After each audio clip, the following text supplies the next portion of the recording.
I want to bring in Father Thomas Reese. He's a Jesuit priest and senior analyst with Religion News Services. Good morning. Thank you so much for taking the time to speak with us this morning.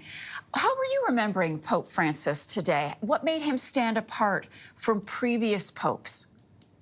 Oh, I'm remembering him with great affection. He was a real pastor. I mean, up to the last minute when he, on Easter, came out and spoke to the people. What a wonderful way to die after Holy Week, after celebrating the death and resurrection of Jesus with the people of Rome, with his congregation, to be there. And this is the way every priest would like to go. And I think people will remember him as a pastor, as someone who brought the compassion and love of God to us through his preaching, but also through his example, the way he reached out to people, the poor, the immigrants, the marginalized, the refugees. He was just such a wonderful priest, a wonderful man, and we're going to miss him terribly.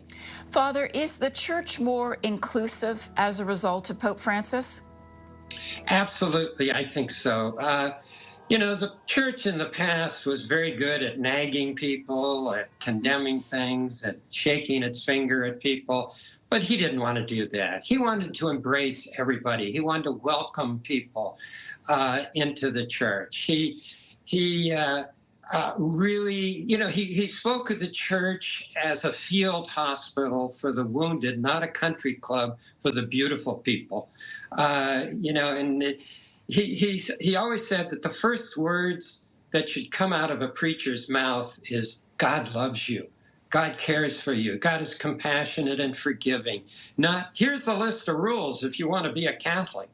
This is the kind of pastor he was. And I think that change in the culture of the church is something that will be part of his legacy.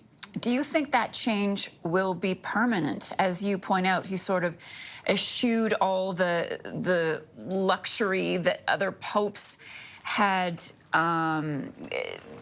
used. He was a very humble man. He lived in a very small residence.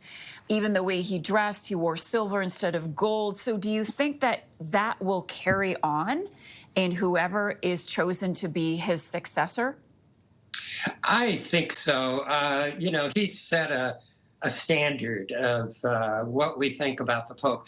Actually, every Pope since the Second Vatican Council has gradually stripped away all of the monarchical symbols and extraneous ceremonies and costumes and things.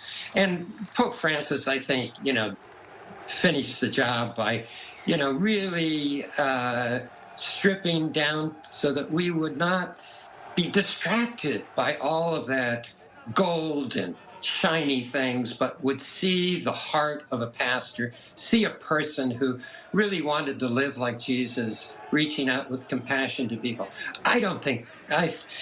We're never going to have another pope like Pope Francis. But I don't think we're going to have anybody who's going to reject his legacy and say, oh, I want to bring back the tiara. I want to bring back all the gold and the fur and all of these, the red shoes and all of this. The Prada loafers. I don't think that's going to happen. All right. I want to ask you lastly about the joy that I hear in your voice. It's a time of mourning, yet you have a smile on your face as you remember Pope Francis. Well, as Christians, we believe in life after death. We believe that he is with God. He is with his Father in his Father's house. And, so we celebrate his life. We rejoice that he was with us for, good long time.